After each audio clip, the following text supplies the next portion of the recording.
In the last episode, we understood that important way to build self-esteem was through communication pattern. That is the word we speak. There are basically 3 communication patterns or styles. These are aggressive communication pattern, passive communication pattern, and a variant of the two, passive-aggressive communication pattern. And lastly, assertive communication pattern. Welcome to Teen Talk with Ola, your weekly healthy family tonic, designed to equip teenagers with skills for exploit. Aggressive communication pattern is the communication style in which the person communicating only thinks about himself or herself. That is, thinks only about his right or her right, without regards to the right of the person he or she is communicating with. Passive communication style, on the other hand, concedes only to the other party and neglects his or her own rights. That is, the person is either unwilling or not ready to stand for himself or for her rights.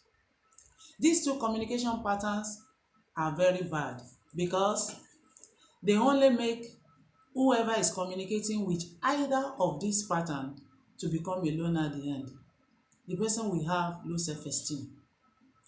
The variant of these 2, which is a blend of the 2, is passive-aggressive communication pattern. What do I mean by that? Normal aggressive communicator is somebody who usually raises his or her voice. He wants to drown the person he or she is communicating with.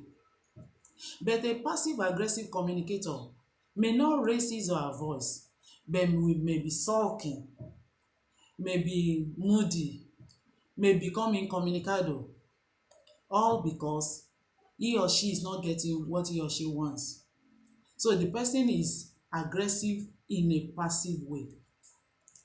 Assertive communication pattern, on the other hand, is the communication pattern in which the person communicating stands for himself or for her right. The person is voicing out his or her opinion and at the same time respecting the opinion or the right of the other person. The person is owning up his or her feeling, is voicing out his or her feeling, his or her right, and at the same time having respect for the right of the other person. You may ask me, what has assertiveness got to do with self-esteem? It has a lot to do with self-esteem. But to answer this question, let's look at it in the reverse. A non-assertive fellow is the kind of person that is not owning up to himself or to herself. At the end of the day, the person may live another person's life. The person may just drift along life, only conceding to another person or to other people, living other people's life without living his or her own dream life. How does this affect teenagers? Teenagers are, even every other person apart from teenagers, like relationship. Everyone is a relational animal. Nobody lives in isolation. Therefore, relationship matters to every human being on the planet Earth, most especially the teenagers. And an unassertive person we end up having an unhealthy and uncomfortable relationship. What do I mean by this? The person will always concede to others.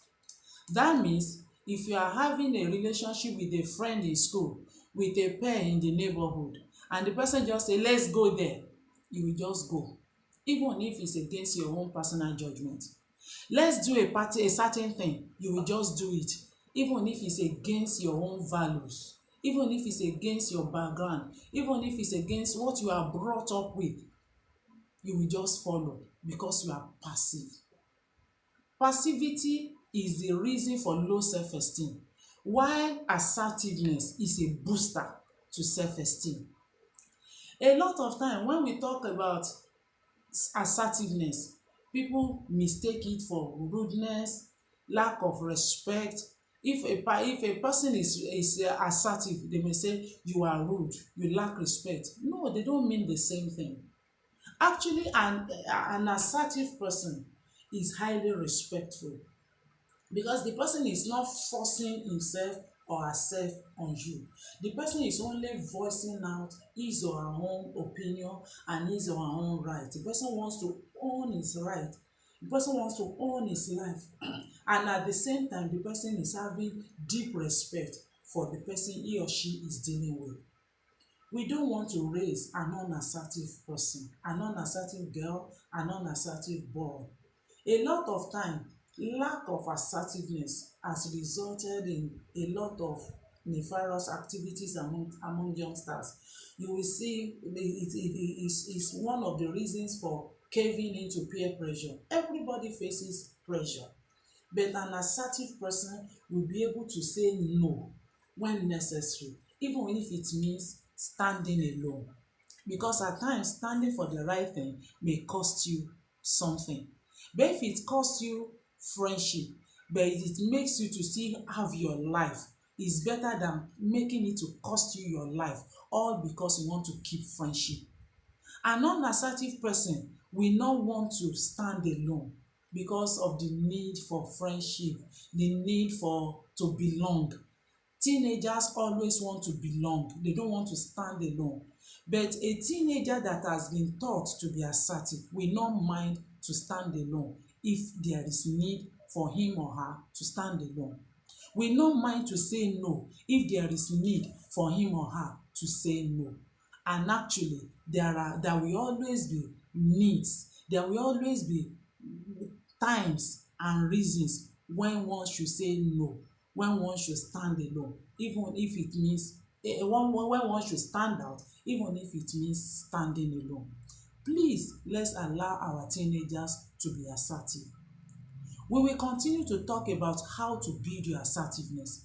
For now, let's draw the curtain by emphasizing that assertiveness is a booster of self-esteem, while passivity is the reason behind low self-esteem most of the time. So let's help our teenagers by building their assertiveness. Why? Because self-esteem is the crux of the matter. It will always matter in every area of our lives. So let's join hands together to build self-assertiveness, to build assertiveness in our teenagers, for their self-esteem to grow high and high and be big and be great. See you next week. Before we call it a day, please remember to like our page and subscribe to our YouTube channel. If you have any questions or you need clarification, always reach me on I see great future at gmail.com. I see great future is one word at gmail.com, or thingsworldwithola at gmail.com. Thingsworldwithola is one word at gmail.com. Or you may want to send me a WhatsApp message on +234 803 7158397. I call it again, +234 803 7158397. Till I come again your way next time. Remember to always build your self-esteem, because self-esteem is the crux of the matter. See you next time and be on top of your life. Bye and God bless you.